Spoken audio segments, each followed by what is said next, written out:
Lo que no tiene nombre. Lo que no tiene nombre es un escrito publicado originalmente en 2013 y fue escrito por Piedad Bonet, quien nació en 1951 en Amalfi, Antioquia. Es una novelista, poeta, dramaturga y crítica literaria colombiana. Estudió filosofía y letras en la Universidad de los Andes, en donde también ejerció empleo como profesora de filosofía y lenguas. Proveniente de una clase media en épocas donde el país atravesaba la mayor crisis de violencia y conflictos, logró destacar con sus escritos, ya que usó experiencias de vida que tuvo en su entorno para crear sus textos, a los que también les añadiría ciertos tonos, ya sea poéticos o críticos. En sus inicios, uno de sus primeros escritos, titulado De Círculo y Ceniza, recibió una mención de honor en el concurso hispanoamericano de poesía Octavio Paz. De igual manera, recibió otra especie de premios con su repertorio narrativo. Debido a su gran reputación y reconocimiento, fue merecedora en 1998 de una beca de investigación en el Ministerio de Cultura, con un proyecto que resultaría como origen a su libro Imaginación y Oficio. Esta historia tiene que ver realmente con lo que no tiene nombre, con segundos de espanto para los que no hay lenguaje. Peter Hackett. ¿Piensas que nunca te va a pasar? Imposible. Imposible que te suceda a ti. Que eres la única persona del mundo a quien jamás le ocurrirán esas cosas. Y entonces una por una empiezan a pasarte. Todas y todas igual que le sucedan a cualquier otro. Paul Auster. Purgas mis sentimientos, estoy viva. Blanca Varela. Así comienza la historia del libro Lo que no tiene nombre de Piedad Bonet. Piedad Bonet divide su escrito en lo que se consideran cuatro capítulos, con diferentes títulos, en más que todo en nombre a lo que hace referencia. Pero hay que ir paso a paso. Para ello, vamos a hablar primero del inicio, de lo que cuenta Piedad Bonet al inicio del escrito, en su primer capítulo. Primer capítulo, lo irreparable. Buscamos un sitio vacío donde estacionar, y lo encontramos a unos 50 metros del viejo edificio de 5 pisos que se levanta. Uno leyendo esto no puede pensar que eso puede ser cualquier clase de situación, puede ser que fueran a visitar un familiar o una historia de fantasmas, por ejemplo. Realmente se puede esperar cualquier cosa, pero la historia es algo totalmente distinto, es algo totalmente, digamos, inesperado para muchos de nosotros y con una historia bastante profunda. Concordando con lo que dice mi compañero, la historia comienza dándonos un toque como si estuviéramos leyendo la vida normal de alguna persona o o también nos da un toque como de misterio porque primero se nos narran muchos detalles que pueden ser casi innecesarios, pero que representa como el estilo que nos va a dar la autora de ser muy detallista con lo que trata o sea, con lo que nos trata de dar, con la historia que nos trata de contar. La historia, pues ya retomando todo, sí es inesperado y como dice Juan Pablo, pues es en cierta manera, luego lo veremos en cierta manera poético, y es que se trata del suicidio del hijo de Piedad Bonet, llamado Daniel, el cual pues decidió quitarse la vida lanzándose desde su habitación en la universidad, cual quedaba en el piso. Mm, la historia, digamos, tiene demasiados fondos, además es muy similar a una montaña rusa, tanto para el lector como para lo que se narra en la historia en sí, ya que comienza mostrándonos el presente, comienza hablándonos sobre lo que pasó, el cómo se dieron cuenta, qué hicieron ese día y en las semanas siguientes, después de enterarse que Daniel se había suicidado, los procesos del papeleo, el entierro, el velorio, todo este tipo de cosas y nos lo va contando con demasiado detalle y sin saltarse ninguna sola parte. Hay partes curiosas como por ejemplo el hecho de que hay un tipo de evento en el que la familia o familiares externos, amigos, vecinos, dejan comida en la casa de ellos como una especie de tributo o una especie de referencial típico a estoy contigo, pero que no pasa más de ahí, no se quedan a conversar, no se quedan a charlar, simplemente se quedan ahí, dejan la comida y se van. Ahora se nos cuenta que eso es como referenciando a los estadounidenses o a la cultura en general de allá, que es como cultura, cuando hay un muerto o se le muere a uno la familia, un familiar, a los vecinos le llevan comida a este, pero no entran a la casa, solo hacen un pequeño toque, le dan la comida y ya, esto para no interrumpir la intimidad que está teniendo el vecino o la familia, por así decirlo, ya que la muerte es algo íntimo, que solamente los familiares que están en la casa pues tienen que afrontarlo y por eso nomás se les deja la comida en la puerta. Correcto, entonces pues de eso es básicamente eso trata el primer capítulo, la primera parte pues de esta gran historia, el cómo les tocó vivir y afrontar en un inicio, desde el minuto cero, la muerte pues de su hijo Daniel, que en palabras de Piedad pues era algo que ya se esperaba desde hace mucho tiempo, como lo veremos más adelante. Capítulo 2. Un precario equilibrio. No he de proferir adornada falsedad, ni poner tinta dudosa, ni añadir brillos a lo que es. Esto me obliga a oírme, pero estamos aquí para decir verdad. Seamos reales. Quiero exactitudes aterradoras. Rafael Cadena. Esta frase es importante para el comienzo del capítulo, ya que en el capítulo anterior se termina con una especie como de tributo a Daniel en su propia universidad. Entonces, más adelante, conforme vayamos hablando sobre este capítulo, se va a entender mucho mejor. El segundo capítulo ya hace un poco más de referencia al pasado. Habla de la historia de Daniel, cuenta todo lo que vivió, cuenta lo que vivió Piedad como su madre viéndolo decaer en lo que sorprendentemente sería una enfermedad mental, de la cual nunca se da nombre por privacidad misma de Daniel y por decisión de Piedad, su madre. Pero nos vamos dando cuenta que era algo bastante complicado, una enfermedad que lo le daba paranoia, le hacía temer de sus padres, pensaba que todo el mundo le quería hacer daño, que todo el mundo lo perseguía, incluso le dio en ciertas circunstancias depresión, ya que pues no quería salir, no quería salir de su círculo, no quería ir más allá, tenía miedo de sus propios sueños, no tenía seguridad de poderlos cumplir e incluso no se decidía sobre qué estudiar exactamente en su carrera. De hecho, este capítulo nos muestra un poco este individualismo o este miedo a lo desconocido, más que individualismo, es como miedo a lo desconocido, porque se nos relata que Daniel mantenía su enfermedad mental como secreto. Lo mantuvo así por miedo a que las personas se le empezaran a alejar debido a esta, por así decirlo, enfermedad o discapacidad que él tenía. Bueno, no era una discapacidad, era más bien una enfermedad. Esta enfermedad que él tenía, él decía que lo podía alejar de las otras personas, entonces conforme fue creciendo y se tuvo que ir alejando de su círculo, esta enfermedad pasó para él a ser uno de sus mejores secretos, más guardados, y tratar de que nadie lo supiera. Las únicas personas que podían saber de esa enfermedad eran, claro, su familia, porque ya había tenido problemas con esta, y pues se nos ve como nuestra sociedad hay veces, por temor incluso a una enfermedad, dicen que puede ser loco, por temor a que este les vaya a hacer daño, pues porque, claro, está enfermo y puede que no controle su cerebro o no se controla a sí mismo, les vaya a hacer daño. Entonces es un miedo que muchas personas tienen. Y aquí se nos muestra poco, pero sí se nos habla bien de esto.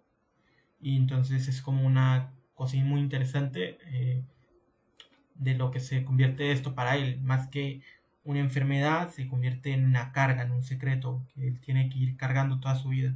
Precisamente Daniel lo ocultaba, no lo consideró una carga y le daba vergüenza en muchas ocasiones. Pero esto con el paso del tiempo se fue imposible de ocultar, pues cosas como la depresión y la paranoia se hacían cada vez más al público, discusiones en medio de la gente, ese tipo de cosas. Entonces ya se fue de control, fue totalmente de control y la enfermedad lo fue dominando poco a poco. En este segundo capítulo encontramos toda esa historia.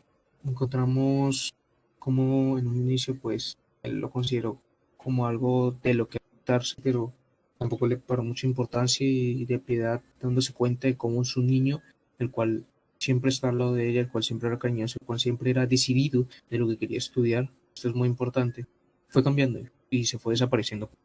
De hecho, este capítulo nos comienza no a mencionar todo esto del paso, sino que va a medida que Piedad va recordando, se nos va narrando la historia de un Daniel niño.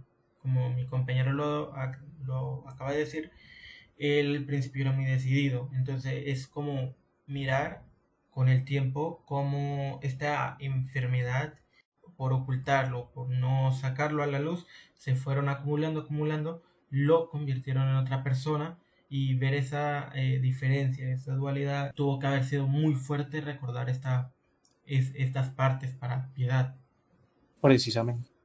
A piedad de esto, con el paso del capítulo 2 nos damos cuenta que le dio bastante duro, que sentía que perdía a su hijo. Lamentablemente ese no sería el fin, que durante bastante tiempo Piedad lucharía para poder curar a su hijo en cierta manera, por así decirlo, con medicamento, con terapia, con abrazos de madre, con decirle todo estará bien, con ayudarle a elegir la carrera. Pero no, no sería así realmente, no, solo alargaría lo inevitable. Durante el capítulo 2 nos cuentan lo que para Piedad fue una parte muy importante y es el viaje a Brasil. Ella lo recalca bastante ya que fue el punto de quiebre, un punto de inflexión donde Daniel cambiaría por completo y donde cada vez la idea de que se suicidara o hiciera algo malo estaba más cerca. El viaje a Brasil consta de que un día decidieron viajar a Brasil, valga la redundancia, como vacaciones, para distraerse un poco, para, digamos, salir de la rutina. Y algo curioso es que antes de que salieran a Brasil, la médica que le estaba tratando le dijo que le iba a suspender el medicamento, que no era necesario más medicamento. Claro, esto en el fondo, pues, digamos, ya sabía que algo malo iba a pasar tarde o temprano. El viaje a Brasil fue, digamos, entre preocupante y tranquilizante.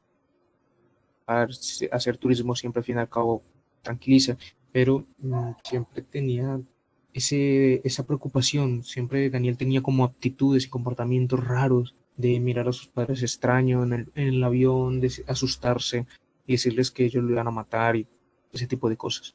En el momento de volverse a Colombia, mm, Daniel tuvo un arrebato de psicosis y decidió quedarse. Le decía a sus padres, me voy a quedar, no, no voy a volver con ustedes, me voy a quedar. Y tras una larga lucha que está muy bien escrita, eso sí también es de destacar, lograron entre varios tripulantes del avión sedarlo y poder viajar con él. Estaban aterrizando, se despertó y tuvieron que esperar a que todo el mundo saliera para poder llamar más personal del aeropuerto y poder sacarlo y llevarlo a una clínica. Esto fue también, digamos, bastante largo para Piedad, en el sentido de que se hizo muy eterno el hecho de que tenían que trasladar a su hijo de manera inmediata a un psiquiatra para que lo tratase con un medicamento y nada más que eso. De hecho, esta parte, el viaje, la del avión, es una de las partes, yo diría que más reveladoras y más fuertes de todo el libro, ya que aquí se nos presenta hasta qué punto puede llegar una persona con una enfermedad mental y no se nos presenta este punto de inflexión donde ya no necesitaba ya de un médico normal, sino que lo tenía que llevar al psiquiatra porque ya la cosa se nos estaba saliendo de control y un comportamiento psicótico en una persona ya no es normal y ya pasa a ser un peligro tanto para los que están al lado de él como para él mismo. Entonces, digamos que en este viaje o en esta escena se nos narra bien qué pasa cuando una persona de estas características no recibe la ayuda apropiada, por así decirlo. Y Piedad lo narra bien y se ve que en las palabras que usa y como escribe, que de verdad esta es fue una escena muy dura de plasmar. Concuerdo completamente. Luego de, pues, digamos, un tiempo de estar una especie de sauna, un sitio donde podría descansar. Piedad tuvo un conflicto con ese sitio, ya que no lo dejaban visitar por temas de normativa del lugar. Así que pues decidieron trasladarlo otra vez y llevárselo a Bogotá, donde estaría un tiempo y lo tratarían otra vez hasta que le dieran una especie de alta, por así decirlo, donde le dijeran a Piedad, ¿no?, que ya estaba un poco mejor. Tras esa de alta en Bogotá, Daniel, digamos, volvió a casa, digamos, entre comillas, era normal, aunque sus padres están constantemente preocupados de preguntarse qué harás, en dónde estás, qué vas a hacer, piensas, cómo te sientes. Digamos, como ese tipo de preocupaciones naturales en unos padres. Con el paso del tiempo, Daniel otra vez vuelve a empeorar y cada vez se volvió más fuerte. Lo intentaron lograr mandar a una universidad en Nueva York, pero esto, digamos, no podríamos decir que una mala idea, pero sí fue un escenario que no terminó de ser muy bueno. Tuvieron problemas, Daniel no sabía exactamente qué estudiar, los estudios le agobiaban, estaba indeciso y pues lamentablemente ahí fue cuando tomó la decisión de darse la vida y saltar desde la ventana de su habitación en el quinto piso. Y así de esta manera pues ya podríamos ir dando inicio a lo que vendría siendo el tercer capítulo. Capítulo 3. La cuarta pared. Todo entender es un malentendido. In Red Carstairs. El suicidio es una confesión de fracaso. Álvarez. En este capítulo tenemos una imagen de una figura acostada de lo que parece ser un cuerpo humano, con las piernas rotas, parece, en blanco y negro, lo que parece ser una estatua o un cuerpo de un ser humano. Con lo que mi compañero contó sobre en sí, Daniel estaba pasando en un mal momento.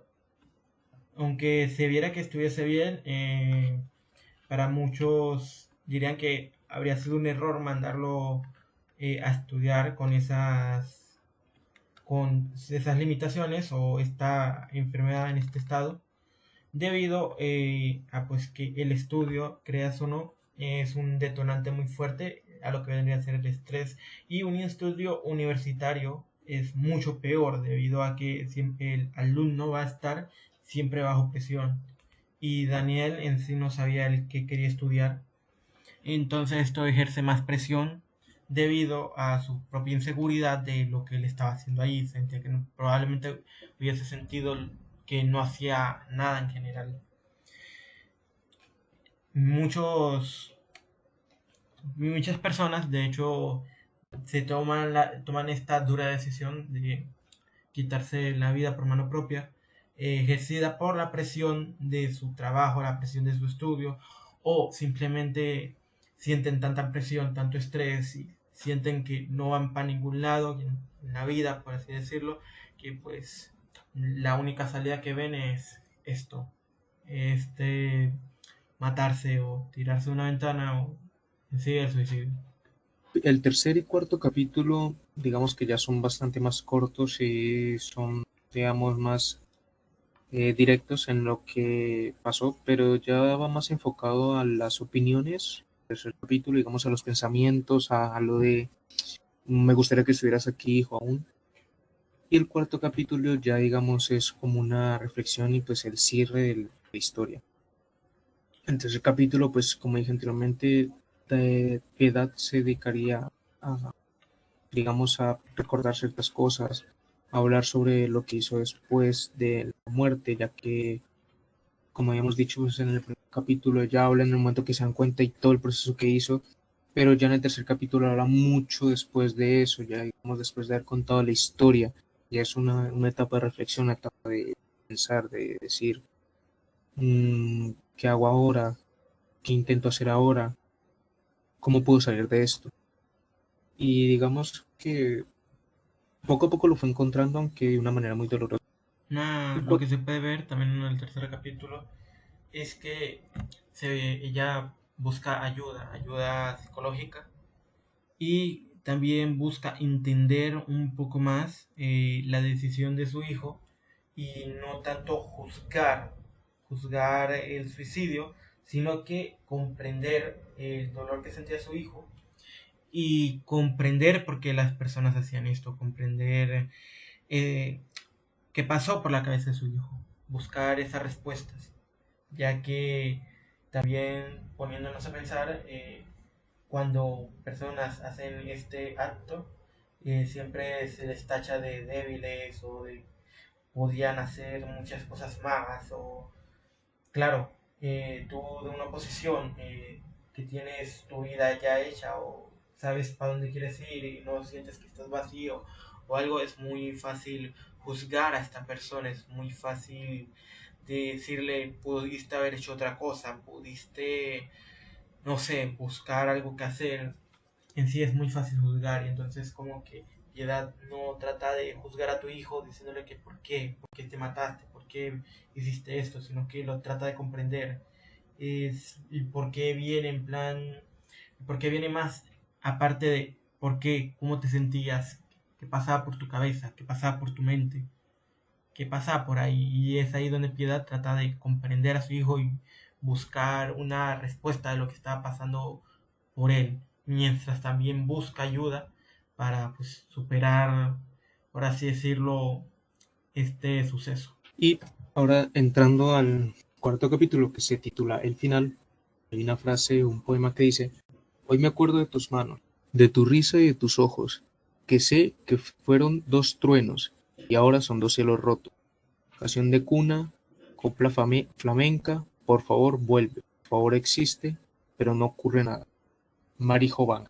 Ya este es el último capítulo de toda la historia y el texto, y aquí ya Piedad entra en una etapa muy reflexiva de pensar, de quererle entender al autor, al escritor, perdón, el- las cosas que hacemos.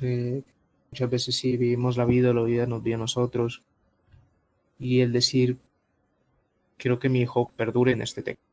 Ya para ir terminando, para ir cerrando, digamos, esta reflexión y todo este avistamiento del texto, eh, vamos a hablar un poco de cómo es el libro visualmente.